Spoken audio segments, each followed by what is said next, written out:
Sports Extra. From 7 to 8 p.m., highlights of local sports around the Cayman Islands. Sports Extra. It's amazing to see the improvement of the team. Sports Extra, keeping you informed.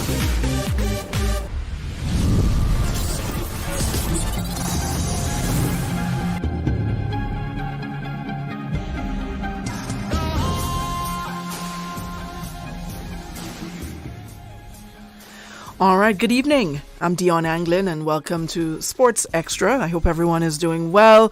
If you're driving on the roads this evening, please be safe. Stay safe at all times. Drive carefully. And tonight on Sports Extra, Cayman Sporting Pride takes center stage as we dive into highlights from the 2025 NatWest Island Games and, of course, a preview to the road to Paraguay for the Junior Pan American Championships that's coming up this week. So joining me are three key voices shaping the future of Cayman sport. So we have Mr. Don Kalu, president of Cayman Badminton, and he's going to reflect on the team's performance and plans for growth for badminton here in the Cayman Islands. We also have with us Mrs. Janet Searsing, president of both Cayman Squash and the Island Games delegation, and she's here to, share some insight into Cayman's impressive 37 medal haul this year for the Island Games, which was amazing. So I'm excited to talk about that and to hear about all the different competition and the athletes that represented really well this year. And of course, we'll address some things about the Island Games as well, as we noticed this year a few changes in terms of the amount of teams that participated and whatnot. So we'll talk a little bit about that. And in his first broadcast interview as the newly elected president of Cayman Islands Olympic Committee, Mr. Bernie Bush, he's here. He's going to preview the Team Cayman's Junior Pan Am campaign and his vision for supporting youth athletes on the international stage. So from podium debuts to policy shifts, of course, this episode unpacks what's driving Cayman's sporting momentum and what's at stake. So let's get on it. Stay tuned.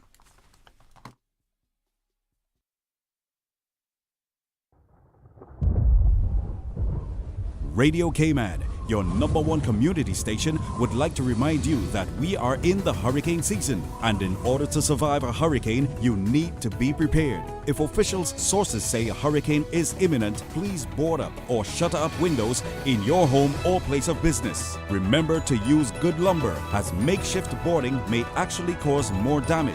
Also put strong bracing on outside doors so that they are not blown off or blown in. This hurricane advice was brought to you by Radio Cayman, your caring community radio station. Start. Stop. That's how long it takes to react to a child crossing the street. How long would it take you to apply the brakes? How long would it take the parents to forgive you? How long would it take you to forgive yourself? Slow down. Save a life. Not only theirs, but your own. Texting, speeding, and ignoring safety rules can cost lives. Visit gov.ky/road safety to learn more and help keep our roads safe. We are Radio Cayman, covering Cayman Brac, Little Cayman, and Grand Cayman. 1 in a million.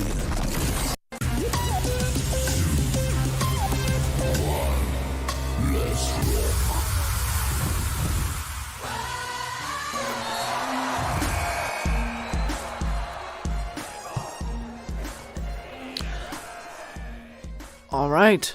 Welcome back to Radio Cayman Sports Extra. Once again, your host, DIONNE ANGLIN. We have Janet Searsing, president of the Cayman Islands NatWest Island Games, and the president for Cayman Squash. We also have Mr. Don Kalu, who's the president for Cayman Badminton. Good evening.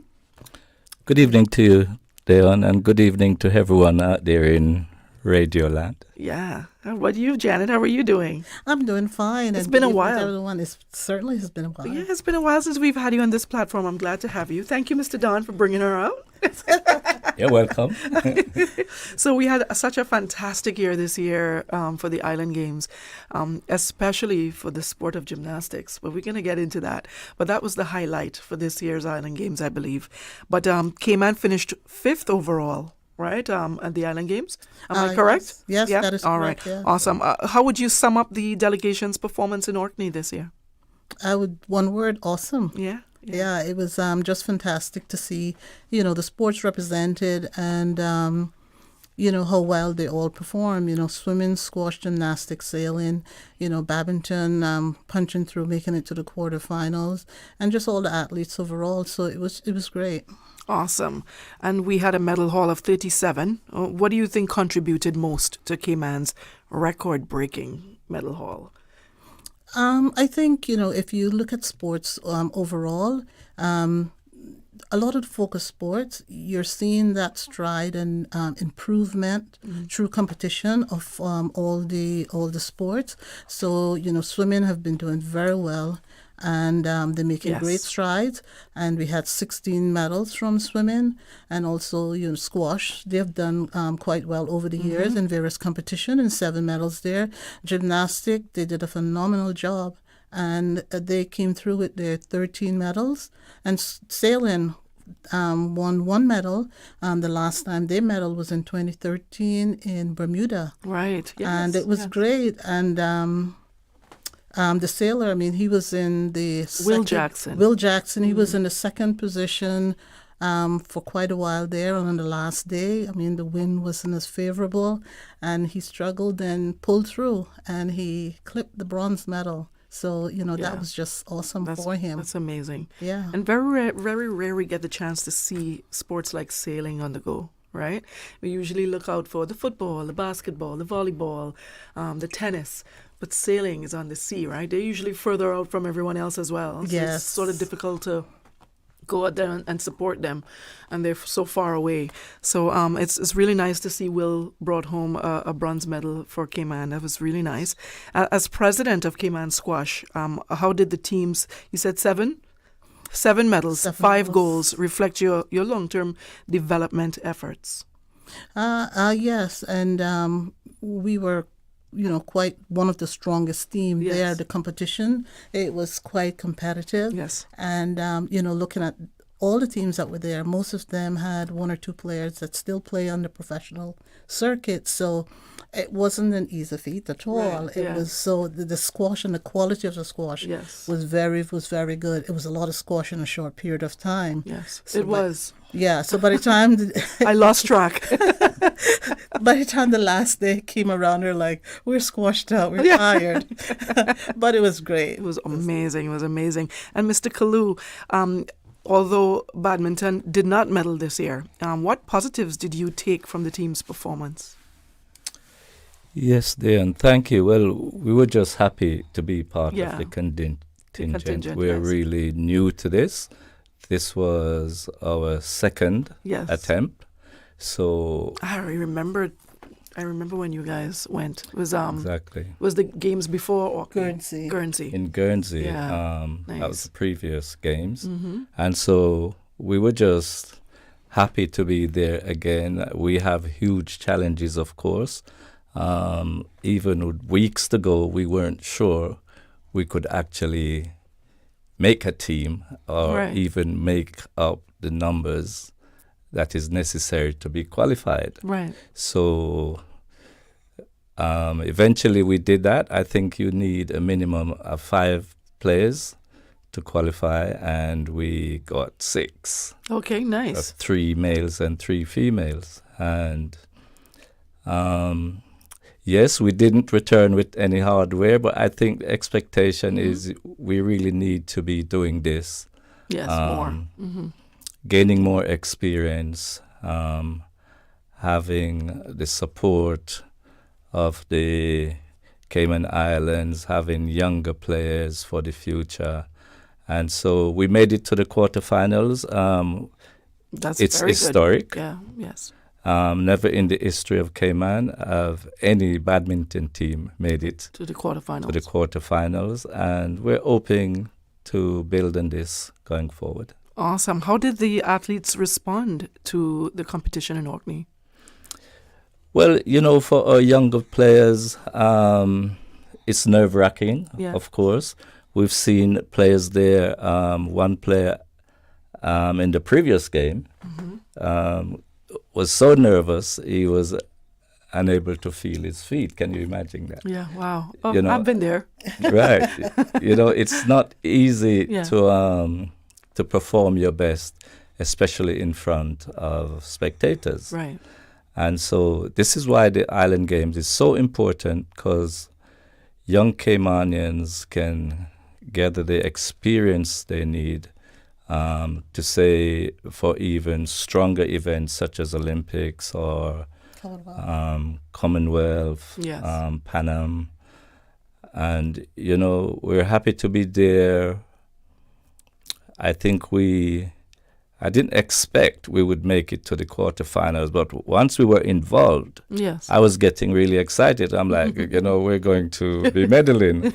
And unfortunately, once we got to the quarterfinals, because we don't have many players to choose from, so we're seeing other teams turning up with, contingents of 12 and 15 players. So they're able to make substitution once they experience injuries or anything negative like that. But our players, we were mainly depending on our two strongest players.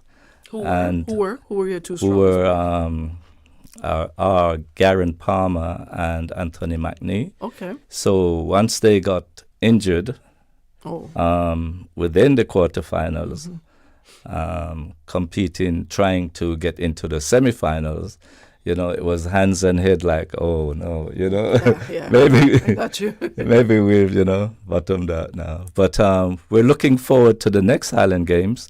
That will be our third attempt, and taking place in the Faroe Islands.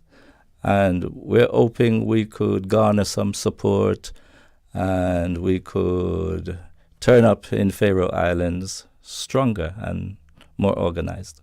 What has the team identified as like key areas for improvement moving forward? Especially, you say you want to go to the Faroe Islands in the next 2 years. What have you guys identified that that you all need to improve going forward? Well, our biggest challenge, we don't have a venue to call home. Right. I would say that is our biggest challenge. And secondly, we receive zero funding for development. Right. And, if those two are addressed, I think the rest would be up to us for the association to get into the schools and, have a venue where we can invite young players to say we're at this location, we're there at this day, at this time. And if those challenges are addressed, I think we could make huge inroads. Awesome. Okay. Sounds good. I think it's, for badminton, having a consistent home makes a big difference. And being able to have a venue whereby, this is our training ground, having that investment for development, bringing in coaches, inviting teams to come over, because you need that competition to sharpen your skills. And I think that's part of what is lacking in terms of the next step in terms of the development. But, everything takes funding, which is the biggest challenge, not only for badminton, but several other sports. Okay, awesome. And let me ask you, Janet, how did the Island Games differ this year in terms of like logistics, the atmosphere, or the competition itself? The competition was stiff across the board. Across the board, all the sports. It differ in terms of the location. We saw in Guernsey where the venues were more spread out, whereas this time in Orkney they had one big facility that housed several sports. So it made it much easier logistically to move around and be able to also support some of our our fellow athletes. Before, you have one venue, you need to drive so far to get to the next. So it's hard to keep track of all the different sports and support them. So, one day gymnastic team, they had a day off. They were there to support the squash. Badminton was right across the hall. So between break, we were able to slip over and watch some of the badminton. Swimming was above, and we were able to go up. Nice. Seating was limited for swimming. Yes, I saw that. It was packed. But they had a big cinema type room where they televised it, so you were able to watch the swimming from that area as well. So logistically, it was, I would say, more organized. Okay, awesome. I know. Speaking of gymnastics, we the Karthik Adapa, that's what I call him now, the Karthik Adapa, his historic podium finish for gymnastics. That must have been a very proud moment for the contingent. And Yes. what does it mean to you, I should ask? Well, it's not to me so much, but to the Cayman to Islands Cayman to Islands. see, how gymnastics have progressed Yes. over the years, Tremendously. and to see Karthik, his development. Yeah. He was there at the Commonwealth Games when I was chef de mission Yes. for that, and to see how he has improved, it was just great. Just being there with him, and I'm so happy and pleased in his accomplishment. And he stayed on in the UK with his coach to Okay. prepare for the next Next event, game. which I think is the world. He qualified to The World Gymnastics. World Gymnastics, yeah. Games, So therefore, we wish them every success in that event, and we'll be cheering them on from afar. Awesome. So, we saw fewer sports representing Cayman this year at the Island Games. Are you concerned, or how concerned are you about the trend, and what does it signal about the future? Well, what we have to realize is that for each host country, Yes. they selected 12 sports that Right. will be represented. So the sports that were selected for representation, basically, a number of the sports were not sports that we in Cayman participate in. Okay. Mhm. So therefore, based on that, then the overall sports that we were able to identify where we are strong in, those were limited, and that is why we have the representation in terms of the team size that we have. Now, the next games, which is in 2027 in Faroe Island, then the sports that they have selected, we will have 3 times the team size, because you will have volleyball, both beach volleyball. They didn't indoor have volleyball this year, did they? No. Yeah, and basketball. Exactly. So Yes, therefore, so when you strange. look at basketball normally with a men and women team, that's 30 Yes. players there. Same for volleyball, especially if they have beach added to it. And Yeah. in Faroe Island, you will have both beach and indoor volleyball, and you will have basketball, men and women, and you will have shooting. Shooting was not involved in Island Games this year. It wasn't off. It was offered, and then the logistics of the guns, etc. They Right. pulled that sport was pulled in a few months before, and therefore, and we're also looking hopefully for the next games that football will be part of it. We are working with the president of football to have them registered for these games. However, logistically, we weren't able due to timing and deadline for registration. So I'm hoping that for 2027, we will also have football. And if they take both men and women team to, a contingent of that usually is about 40 players. So therefore, it would be a huge contingent then. Because once you take team sports, then all of a sudden your team size will explode. So that's the difference. So in terms of teams participation, there's no concern there, because it depends on the host country, the sports that they will look to offer. Say similar with Cayman. I'm hoping that in the future we will be able to put forward a bid to host the Highland Games here, because from a facility standpoint, I think we can offer 12 sports. Right. And I think we have amazing facility across. There are a few that we will definitely need to do some work on, but we'll have time to do that. Right. And hopefully with the blessing of the Cayman Islands government, that is something that we can put forward. So that's a discussion that we will have in the future, because I've requested information to put forward the bid that I will discuss with them and see if there's something that we would like to do. And I think it would be great for Cayman to see a multi-sport game such as Island Games offered here for everyone to experience all the sports, 12 sports on the island being represented, the best of what we have to offer. That would just be awesome. I think it would be. And we've been going for several years now. Exactly. It'll be nice that we finally can return the favor. Exactly. Yeah, definitely. Exactly. What you said that some sports that they offered this year, we didn't take part in. What were some of those? You for have example, lawn bowls. You have archery. I was curious. A couple of those type of sports.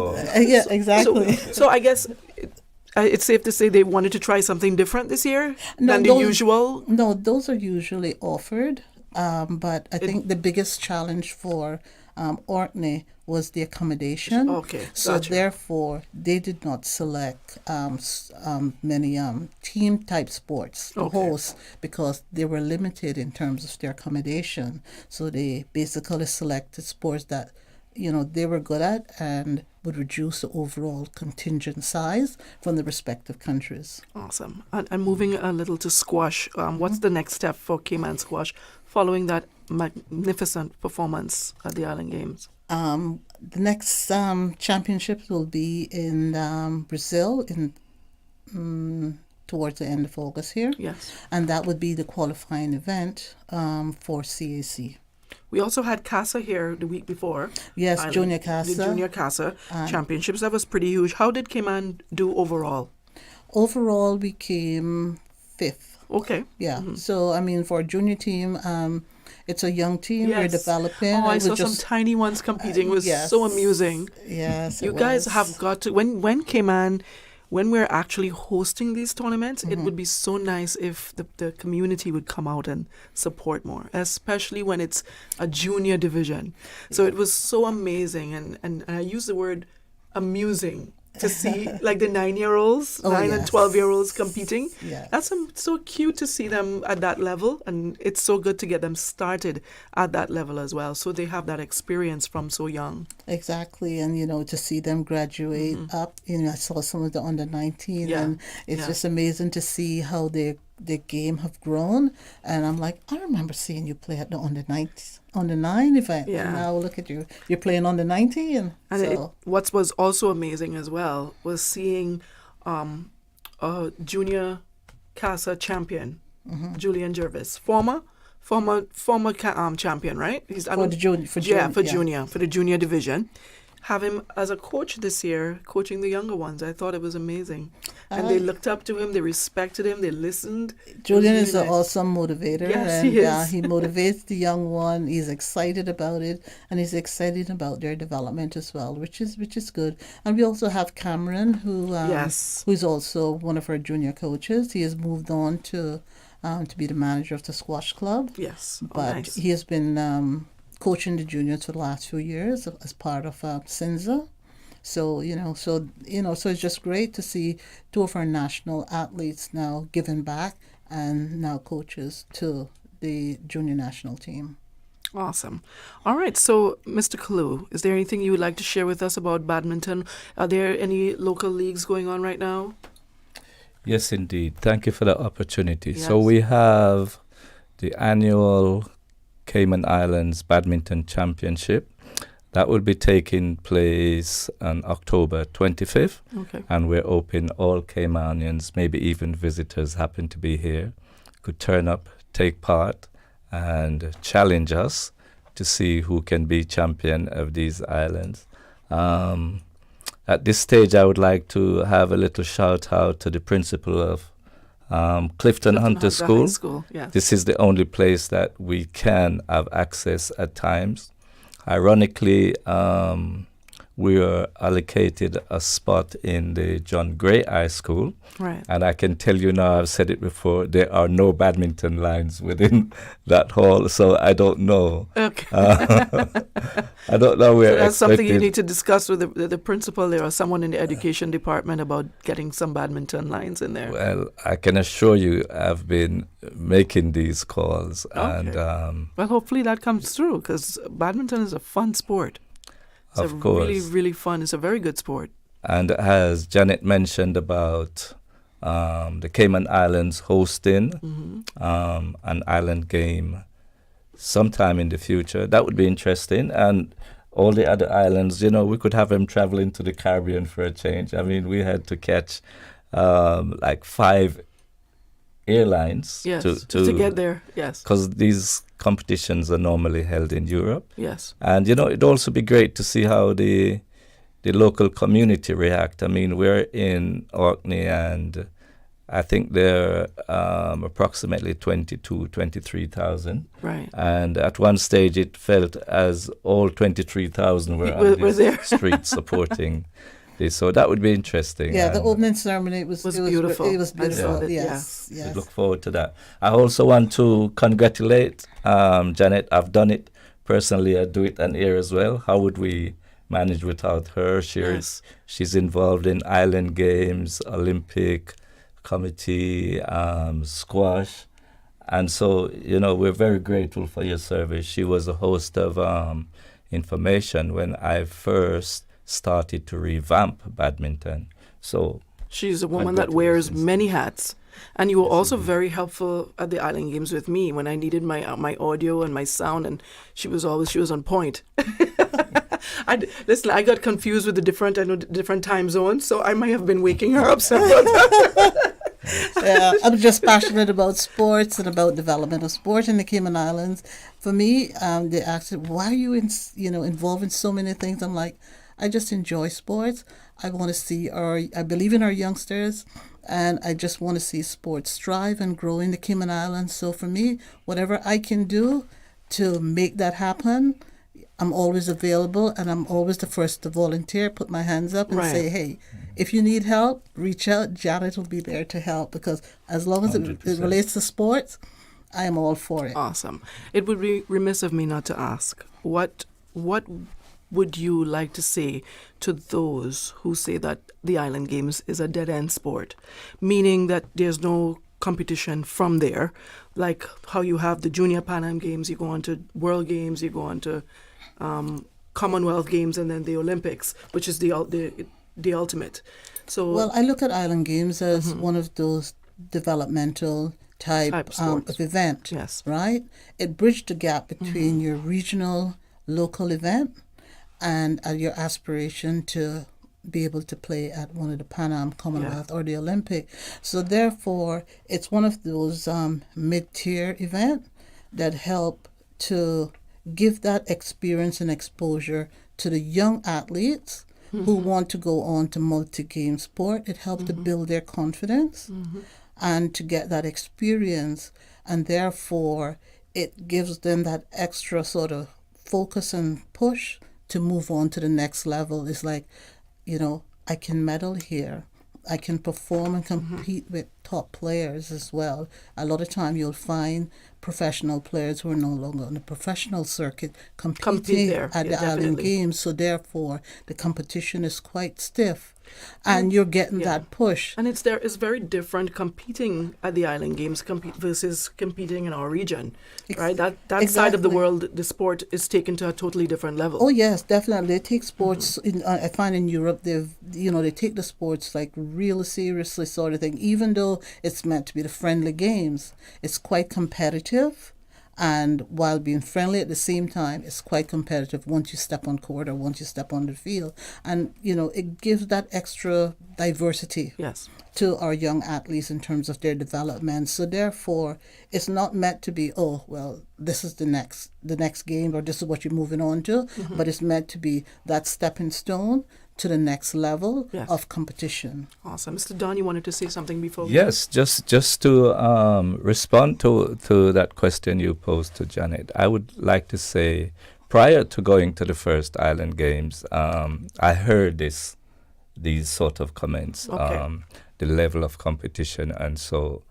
And, I would say to people like that, I can't comment on other sports, but we were shocked to see the level that badminton was being played at, definitely at world level. And so, for people who think those sort of things, there's definitely no one can say that the level of competition is not up to par, because it really is. I think most sports and most teams, what their concern is usually traveling all the way there is very expensive, and having to find funding to travel versus putting it towards a different competition that will take them further along the sporting lines. But I love the answer that you gave, because it's so true. Yeah, but then the other argument is, some of the other events, you're so limited in terms of the amount of competitors that you can take to that event, that you're limited to 2 or 3, that you're like, okay, only 2 or 3 that we can take to this particular regional event. However, with Island Games, they have bigger teams, so therefore you're given a wider group the exposure that they need to take it to the next level. Awesome. So, awesome. I'm going to have to stop there. I can go on for a whole hour with you guys. This was really great. I know we didn't even touch on half of what we really wanted to talk about, but next time. Next time. Yeah, definitely next time. Now that we have Janet in our grips, we're going to keep her here. Exactly. All right. We're coming up now for the newly elected Cayman Islands Olympic Committee President, Mr. Bernie Bush. Okay, so stay tuned. Don't go anywhere.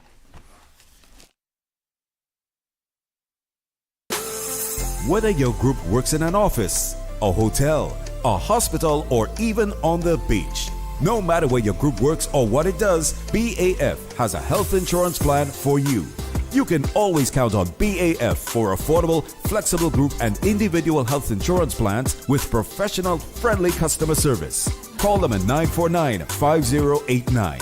BAF, your health is their priority.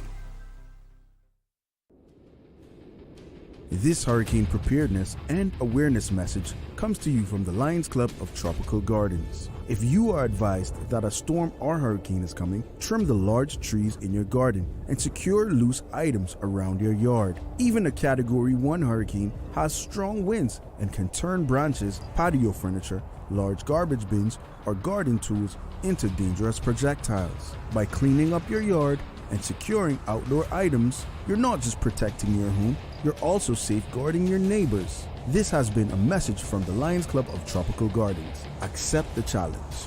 United in service. Stay safe. Stay prepared.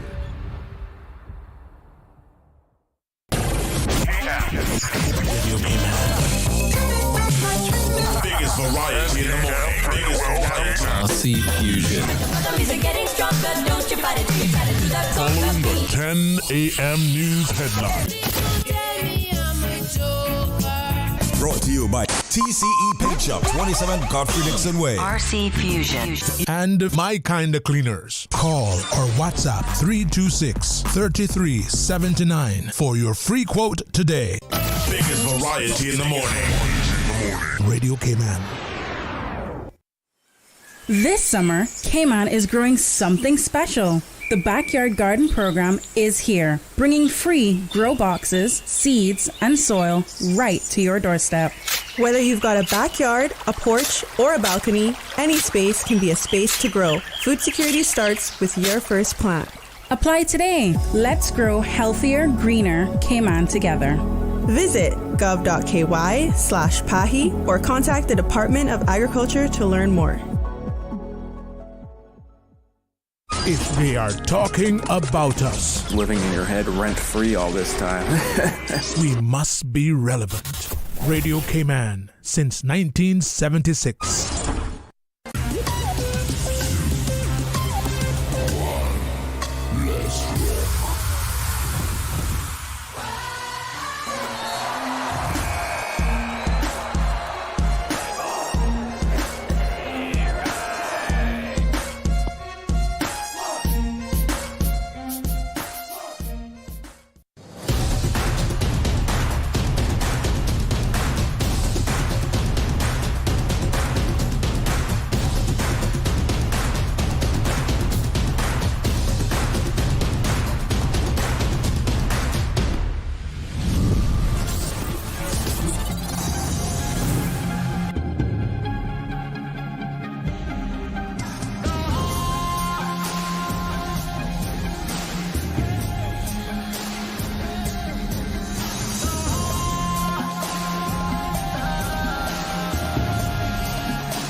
All right. Welcome back to Radio Cayman Sports Extra.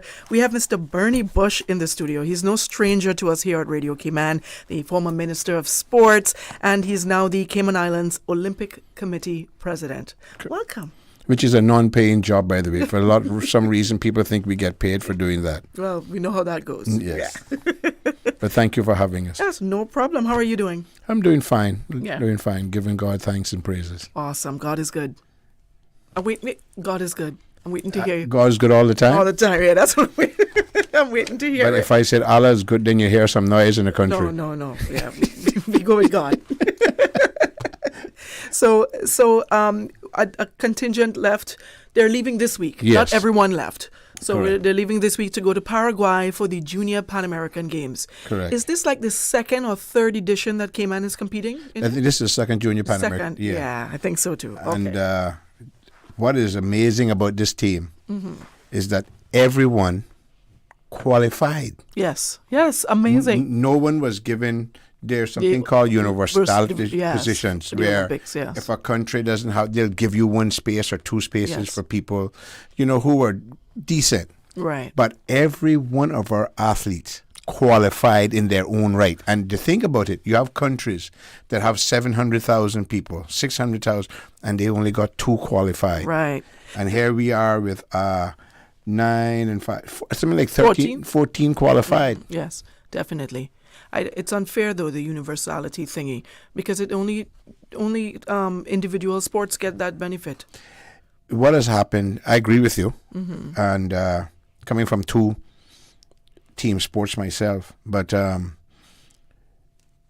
people don't realize the logistics and the cost of games. Yes, and that goes into play as well. This is why it is so important for people and for associations to understand what it takes to get games these days. Beside qualifying, and some people, you can be really good, but you only enter one competition in a certain period of time, and you won't get to go. Right. They have to see you that you're interested, that you're making an effort, so you can pile up your points to get there. Right. There are certain events. I mean, there are certain meets that don't give you any points at all. Right. I mean, like the 3x3, the 3 versus 3 basketball, they qualified through points as well. And your girls qualified too. Yeah. Most people don't realize that. Yeah, the girls did qualify. Both your girls and your boys qualified, which is awesome. Yeah. It just shows what good leadership of an organization and people who have a vision and can be done. And it is going to be a very hard 4 years coming up to the Olympics, because if I stand up and hear people talk and try to blind for too long, we in the Cayman Islands have sat here, people come in and they talk and they talk and they take money and it's not benefiting Caymanians. And if I hear any people or any associations saying stuff that's not true, or they're what they say in Trinidad, mamagayin people, I am going to name, shame, and call them out. Okay. They better come with their facts on top of anything they're doing things public-wise. They better come with their facts. Okay. All right, then they heard it here, right here on Radio Cayman Sports Extra. But gone to the games for athletics is Devontae Howell, Jaden Reed, Andrew Stone. Yes. And the coach that's gone with them is Tyrone Nguyen. Yes. Have they left already? No, they leave that's the later last, this weekend. That's This is the the last sport. That's the last sport, yeah. Competing sport. Swimming, they left today, is Kyra Rabis, Harper Barrowman, Leela Higo, Riley Watson, and their coach Darren Mew. Right. Basketball, Brad Lansdale, Nathaniel Hurlston Anderson, Alvin Buttran Jr. and Brian Ebanks Perez, and the coach is Duran Whitaker. Right. For sailing is Charlotte Webster and Jasper Pippin, and then you have the coach Juan Mazzini. Okay. Now, people must keep in mind with the swimming as well. We have the young lady from East End, Broadbelt, who's actually could have gone to this competition as well, but she's gone to the World Games. Yeah. So there's a lot of things going on right now that we've had some athletes that could have made this team, but they had to compete in something else. World Games is further than the junior Yes. Than the Pan American Games, right? And the Junior Pan American. Junior Pan Americans. Correct. Okay, because to get there, I know for basketball, I'm not sure about the other sports, but because I competed in basketball, I know it's CBC Games, then Commonwealth Games, then Pan American Games, and Commonwealth. Yeah. No. Sometimes some people say the Commonwealth and Pan American. Similar is the same? Similar, yeah. Okay, and then you got the Olympics, the ultimate. Then the ultimate is the Olympics. Correct. So she did the best thing by going to the World Games. Oh, yes, definitely. Yes, definitely. Yeah. And it's like some people have to see what's the priority. Right. And then another thing that people don't look at is, if I go to this competition, is this a qualifier? Right. Is this recognized? Right. And if it isn't, you're actually wasting your money. And then you also have to look and say, if there's a competition in Jamaica or there's a competition in Florida that I can go at, there's a top level competition, why should I send my athlete up to Alaska to compete? That's a long flight, or down to Brazil, which is an 8, 9, 10-hour flight. Whereas you can get a very good competition to get you the points, get you the experience right here in your back door. Right. These are the type of things people have to look at. But sad to say, but there's a lot of associations who have leadership that's only in this for the flying up and down to get to travel. Okay. They're not really for the sport. Some people like to hear the truth, but that's the truth. Well, I know you can tell them the truth. All right, so Team Cayman is heading to Paraguay, right? We have 4 sports represented, and you just named the names. Athletics, 3v3. When you hear 3v3, it means 3-on-3 basketball, sailing and swimming. What does this selection say about the strength and diversity of Cayman's youth athletes? It shows you the quality we have, which is something we've always said. Yeah. But they need we need our associations to sit with the coaches. That is, if the coaches are not controlled, because you have some associations that the president or these people try to tell the coach what to do and get involved instead of making the coach do their job. And they have to sit down and have a plan. Right. It's just the time, and you will understand this because you played at a decent level, at a very good level. There's certain times that you work toward to get your body to what you call its peak, its best. Exactly. Then when you hit your peak, you can only hold that for so long. Right. Then you come back down, and then you have to work it. So these are some of the things that our athletes have to work through.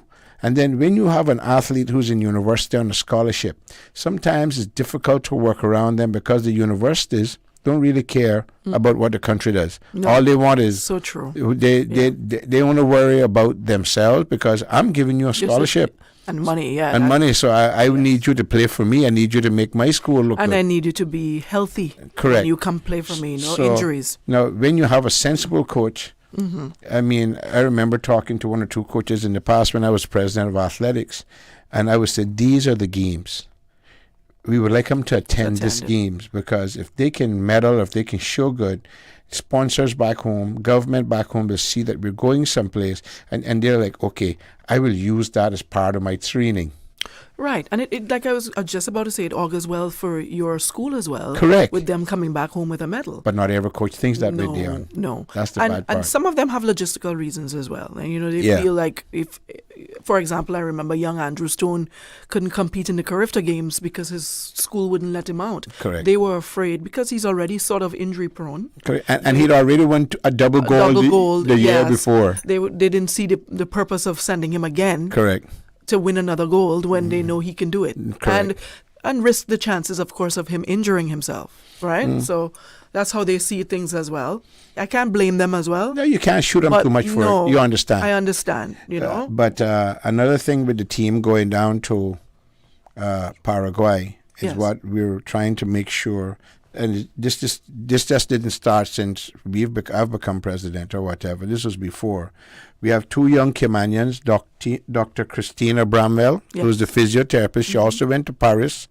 And we have Dr. Andrew Brown as the doctor. The team medic. And then we have the leader of the whole group, who's what you call the chef de mission or the jefe de delegation. That's Shakina. Mr. Carl Brown's son? Yeah. It's hard to tell, though. The boy's good looking. He's not doesn't look like Carl. I'm telling Carl.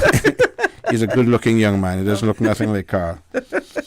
And Shakina is the chef de mission. Chef de mission, okay, yeah. Awesome. So we have a good team going down there, and so it's going to be an interesting games, I think, and I think I'm looking for big things out of Devontae, because as you know, right around the corner is the World things, and he has not qualified yet. Yeah, so he can use. And I am hoping that he will have learnt his lesson, because when I was watching when he ran before, with about 5 or 10 meters to go, he started to show off and he missed that time by a little bit. If he had kept on doing what he should have done, he would have gone through. Now he's under pressure to perform. He has to run 10 flat without the win.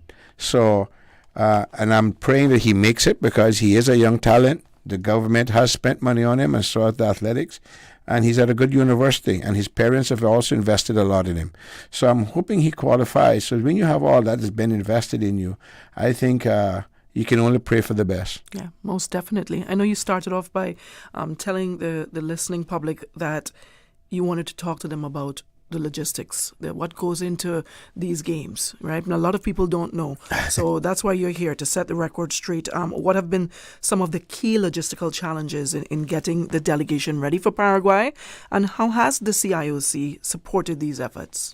Well, we pay for everything. Yes. So the hard part is getting first thing first, you have to get people as qualified. Right. So you have to get all the information from all the associations. Some associations are really good. So do you do all associations or just the focus sports?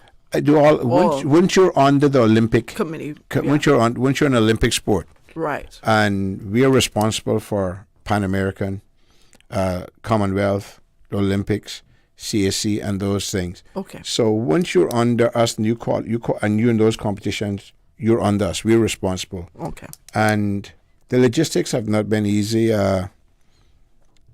The Olympic Committee, we've our own fault. There's certain funds we were not able to access. Okay. So it has been tight, but praise be to God, we've had our treasurer, Miss Ivy Lichtenstein. Mm-hmm. Thank you. Yeah. Val started here. Yes, exactly. Yes. I will never forget that name. From the time you say Ivy. So she's expecting in September. Okay. But over the last 3 or 4 weeks, she and the Secretary General, Miss Shakina, they have put in some hours, and all of our books are now good to go. Okay. Awesome. And it's just a matter of trying to find someone to audit the books. But our things have been given to the registrar, because you have to put in your returns or whatever you call it. Mm-hmm. All that has been done. We were told that it was stuff couldn't be this, but everything that was there in the office is just a matter of sitting down and looking for the stuff, and pulling it out and getting it done. So it's been done now, thank the Lord. After I think they did it in 2 or 3 weekends, just spending a lot of hours there. But the logistics also, you have to, these organizations, a lot of people don't understand. For example, let's just say I'm going to use, they're not involved in these games. I'm going to use cricket as an story. If cricket has said, I want to go to compete in these games, and they wrote or contacted the Pan American organization, mm-hmm. The Pan American organization said, who are you? Okay, so they have to go through. They have to go through us. The Olympic Committee. Even the government is not allowed to talk to them. Right. Because protocols are in place for a reason. And mm-hmm. We want to, one of the things we need when we go on these things is press, or someone who can report on all these things and get it back to the media houses. And at one time we had a nice young lady that was there, Webster. Yes. And she would send everything back.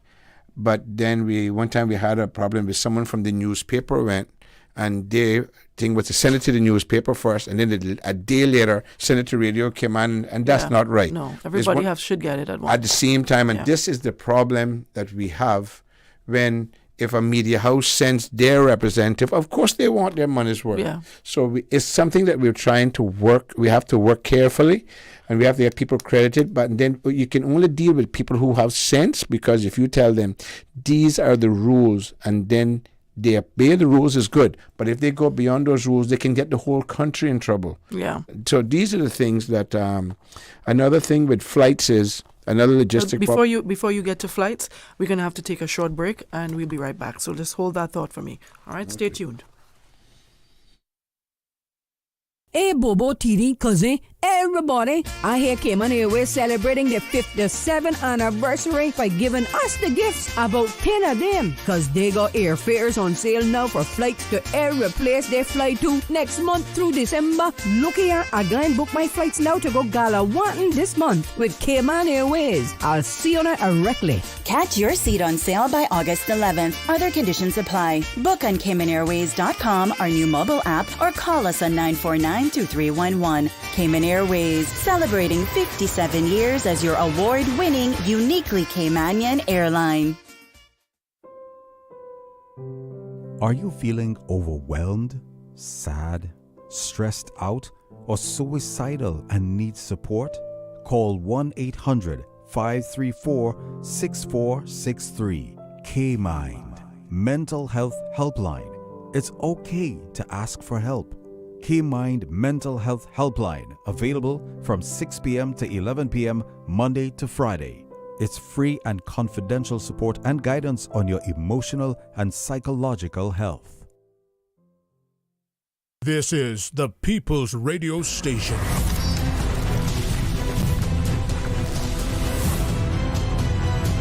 Radio Cayman in the Cayman Islands.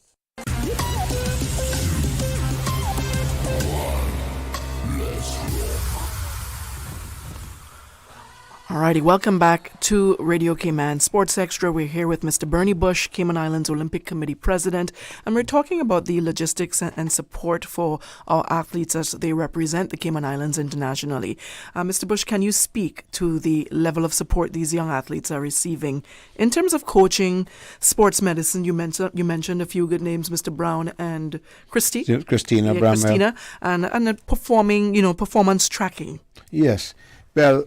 That is not necessarily the job of the Olympic Committee. Okay. Our job is, once they qualify for whichever sport, and they have done all of their dope testing, and they've done everything that they're clear to go, is then our job to get you to the games. Does every athlete have to dope test? Oh, yeah. Sooner or later, you're going to get it. Yeah. And you don't know. And I must take off my hat to, for a long time, the lone wolf, the lone person carrying the load. It was a heavy load by himself, was James Miles, testing people, and he had people like Mrs. Murtade and those people helping him out there. But we do testing here. Yes, because they did it at the powerlifting event that they had. Oh yes, you have to. Yeah, definitely. And that's where it's needed. And you see, the good thing about it is when associations come to you and say to you, we want to be tested, that's a good sign. Yeah. That's good. Sometimes when they people have nothing to hide. They have nothing to hide. So, and you're a former athlete yourself. It's very unfair for you to be doing it clean and going against people that are unclean. Yeah. It is not fair at all. It's almost as bad as this thing where men want to claim that they're women and go against women. That's another thing. So sports has to be fair in all aspects. Yeah. But another problem when you come to the logistics is once the athletes the coaches of for the sailing coach, the swim coach, the track and field coach, the basketball coach, it's their job to mentally get them ready. Yes. It's their job to physically get them ready, go through the technical stuff with the plan, with the game plan and so forth. Once that is over, then it's our time, and they qualify, it's our time. And another big problem, and I'm sure if a lot of people may not know who you're married to. I know who you're married to. And I know what he's going through as his position right now. And he will tell you, one of our problems here in the Cayman Islands is competition. Right. Why Cayman is difficult is it's expensive to get here, and we don't have any cheap place for people to stay. Right. you come to Grand tell me Cayman about it, and you're going to pay $250 to $300, and it's one of the jobs now of the Olympic Committee. I'm going out there to go and look and to see if we can strike some deal with the hotel, with some hotel Yeah. that's going to be able to work with us. And the plane tickets, when I tell you just the 14 of these athletes, when I tell people, it's over $45,000. Yeah, just 14 athletes. It's over $50,000 dollars. And that's just a plane ticket. That's just a plane ticket. Thank you, Dee. And so it's people. I used to hear Arden McLean say something. Everybody sees the glory, right? But they don't know the story, right? And behind the scenes, there is so much work that goes into it to get them there. Yeah. And I'm going to ask, what role does government or private sponsorship play in making these international trips feasible? Well, right now, nothing. Okay. But the government is not the government's fault. Okay. I'm going to get that straight. It's not the government's fault. The government has a rule which I agree with 100%. You have to show me books that are in good standing. Right. We've just done that. So we have not been able to collect our money because the books, for various reasons, was not in good state. Right. One of the good things about the Olympic Committee is I can categorically say there's no problem with money missing. Right. I know in some associations they're holding up their feet or holding up their hands because there's a little 25,000 missing here or 10, and they're not coming in because they can't address where that money's gone. Mm-hmm. With the Olympic Committee, under the former directorship, there is no money missing. Right. Praise be to God for that. It's all good. It's just a matter of getting things done the right way and getting things in, submitted, and so forth. And so we have not gotten any money from government, but once again, it's not the government's fault. Right. And another problem we've identified is the role of private sector sponsorship. It is a major problem. I've gone to other countries and I see some of the banks that we have here in Grand Cayman have built arenas, have built halls. But here in Cayman, where I know for sure because I've asked this question, they're making way more money here than they make in those countries. So why can't they help us here with that? So one of the first things we did was I looked at the Cayman Islands Olympic website. We have a brand new website coming out. Nice. And all of our sports, we have put together the numbers for all of our members. Okay. And the type of viewership it brings. Mm-hmm. And everybody, when you go on our website, you can click on basketball and we'll get all the information, and you can get basketball information on there. But what we also want to do, a perfect example is cricket. The cricket had over 2 million people viewing. Here in the Cayman Islands, 2 million people. That's a lot of viewers. Yeah, exactly. And especially with the recent tournament they had. Correct. International and tournament. when you had the tournament with Canada, USA, Bermuda, and those people, there was over, daily, there was over 1 million viewership. See? So we have to take advantage of those things. And I intend to go to the private sector. I mean, when I look on the International Olympic Committee and I see Deloitte as one of their sponsors or whatever, I have to go here to Deloitte now and say to them, please, we need help. One of the biggest holdups is getting our books audited. Right. And when you tell a nonprofit organization like us that it costs $10,000, that's a lot of money, Dee. Yeah, it is. And so definitely. we have to say, we have to work with them. And we have to say, how can you help us reduce this price or whatever? So there's a lot of work to do. Yes. And I'm lining up these meetings to go to these people and say to them. And there's a funny thing is there's a lot of people on the International Olympic Committee that their companies are here. Oh, cool. So come piggyback with us. Exactly. I agree. It's 8:00 now. Is there anything you want to leave us with? Are we done? Yes. Oh my gosh. We only have half an hour of my time. I like hanging out with you. Yeah, well, you know what? We can hang out after this. You're nice to look at. You're not like former people who host this show. They were ugly like me. I'm going to tell Nikolai. Nikolai and my boy Sterling. Tell both of them hi. Sterling is talk today, so he don't count.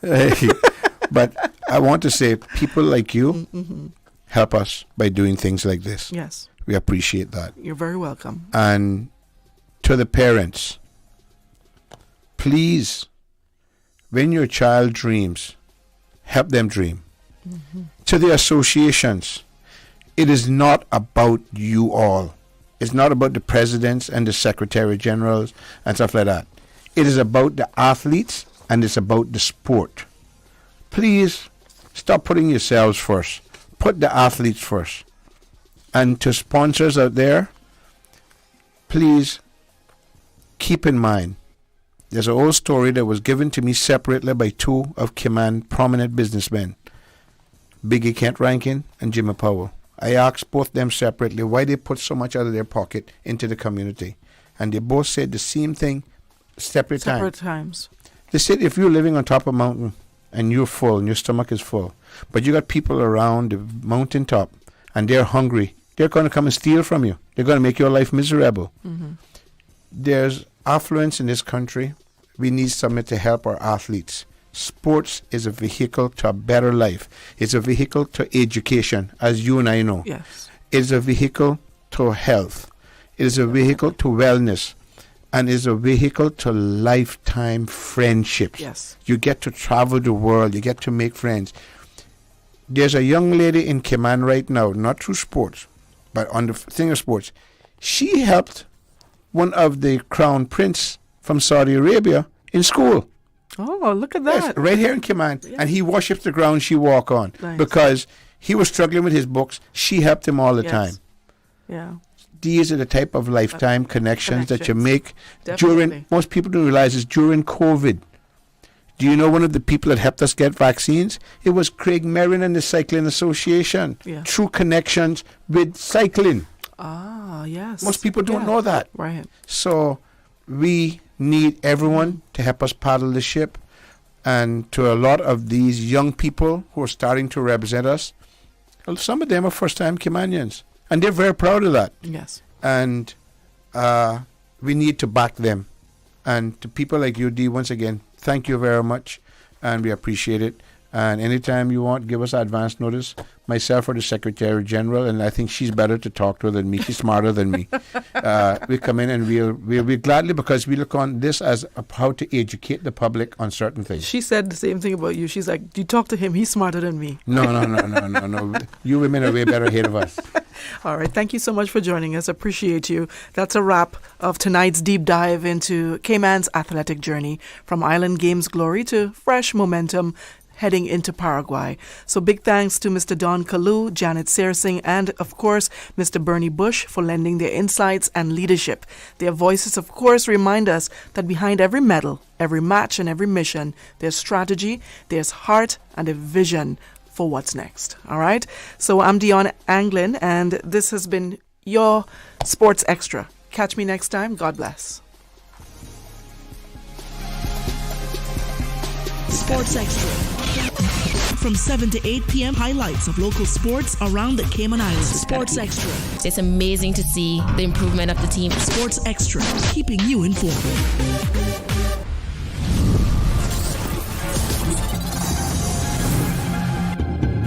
Yesterday, today, always and forever.